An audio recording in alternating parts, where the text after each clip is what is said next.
As a recreational and competitive activity, target range shooting is becoming increasingly popular. There's been a huge expansion in the shooting population so far as growth in new shooters, new recreational shooters. While the increase in demand has been good business for gun store owners like Glenn Jones, the side effect is a troubling one. It puts a strain on the operational side because now you have to put in a lot more effort to make sure that you keep things stocked. It's not the gun stock that has some owners worried, it's the ammo.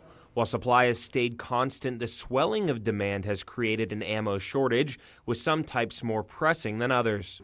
The hardest to source right now are .22 long rifle and .380 auto, and that's, I believe, just because of the volume of that ammunition that's shot both recreationally and the concealed carry pistol sales. .380 has been an extremely popular caliber, and there's a lot of new pistols on the market that people are purchasing that caliber. It's mainly .22. .22 is the worst one by far. 9mm is getting a little bit better. I'm able to get some actual case sizes in. .380 ACP, no one has it.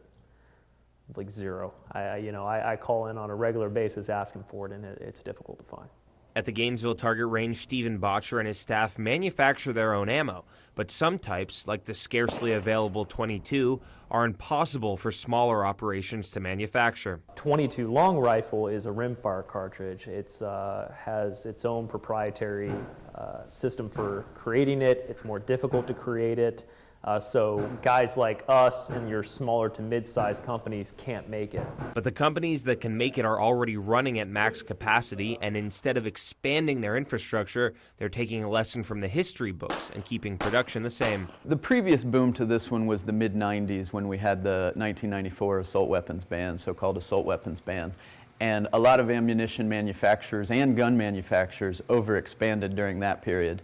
And later they suffered through some slow times when the demand wasn't as high.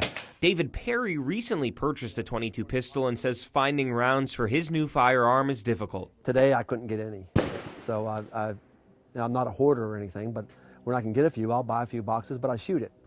So I'm not, I think a lot of people may be buying it because they're just holding on to it. I don't know. Right now even, we have no .22 long rifle, and it's probably the hottest of calibers. And it's day to day whether we have it. We get, dozens, if not hundreds of phone calls just checking the daily supply. Do you have .22 today? While many attribute the hike in demand to gun control or an increase in shooting-based recreation, Botcher says it's more about a mindset. People want the ammo to be able to shoot, and obviously the motivations for wanting the ammo are going to vary depending on the people. So it's a self-fulfilling prophecy because people go, man, there's an ammo shortage, so what do people do? They buy more ammo, they buy in bulk, and what does that do by buying in bulk? It creates more of an ammo shortage, and then people are going like, man, now there's a real ammo shortage, what should we do? Man, we can grab everything you possibly can. While retailers aren't expecting a supply increase anytime soon, they aren't pessimistic about business either. Despite the ammo shortage, retailers and range operators like Gainesville Target Range aren't concerned that customers will stop doing this anytime soon. Though by its very nature the shortage is bad for business, its mere presence indicates that business is booming. Nevertheless, it is an issue, and barring an unforeseen boost in supply, one without a definable solution. There's a lot of different factors out there that are, causing this to happen, that are causing the shortage to happen, and it isn't as simple as just taking your finger and going, this is why we don't have our ammo. But until a resolution is presented, retailers aren't concerned with providing answers, just providing ammo. Marc Whiteman, WUFT News.